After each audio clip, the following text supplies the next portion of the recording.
I thought I had it all together. Passport in hand, tickets booked, and no worries in sight. But as I stood in line at the airport, everything came crashing down around me. Out of nowhere, I was accused of fraud. The authorities claimed my passport was fake. And the worst part was that they burned it right there, in front of everyone. I was left standing in the middle of the airport, stunned, humiliated, and desperate for answers. Who was I really? And how did I end up here? Wait a second. Tell us where you're watching from in the comments, and don't forget to subscribe for more powerful stories like this. It all started when I decided to visit my family after years of being apart. I was beyond excited to reunite with them finally.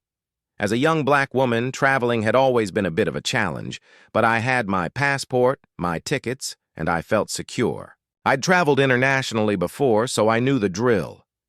Nothing seemed out of place that day as I walked through security and made my way to the departure gate. I was just another passenger, blending into the crowd. I remember feeling a sense of pride as I reached the gate. Everything was going according to plan. But as soon as I reached the counter to board, the gate agent's expression shifted.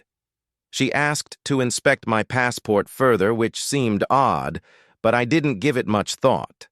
I handed it over without hesitation. But as she flipped through the pages, her expression turned cold.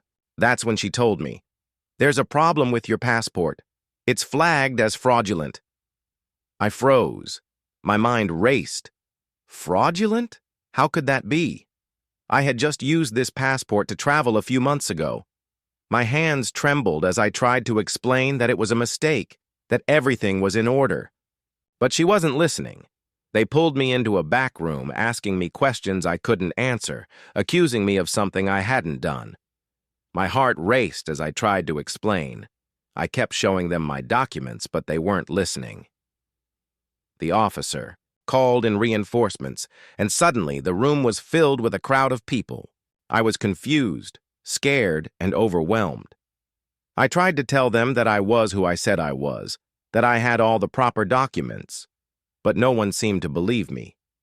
They took my passport, scanned it repeatedly, and then, without any warning, they set it on fire in front of me. My hands were shaking, my mind was spinning, and I couldn't comprehend why this was happening. In that moment, it felt like I was invisible to them, a piece of paper burning away along with my future. With every passing second, I could feel my world crumbling. I asked again and again, how could this happen? How could I, a simple traveler, end up in a situation like this? The officer just looked at me with no expression, and in that instant I realized that this was bigger than just a mistake. It was personal. The worst was yet to come. After they burned my passport, they informed me that they would be holding me at the airport until further investigation. I was in complete shock. How could they take my documents and burn them? What about my rights? No one seemed to care about me as a person, just the suspicion of fraud that now seemed to define me. With no passport, no way to prove who I was, I felt like I was sinking into a nightmare. My mind raced, trying to piece together what could have gone wrong. I couldn't understand how a routine check had escalated into something so drastic.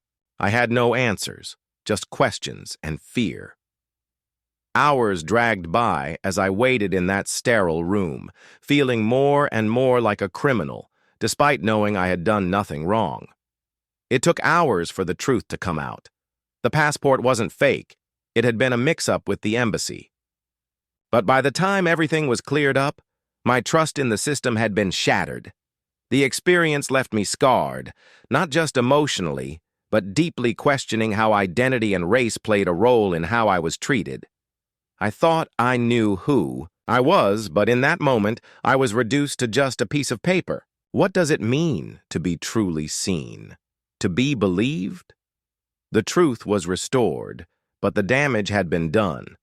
The time I had lost, the humiliation I had endured, it would stay with me.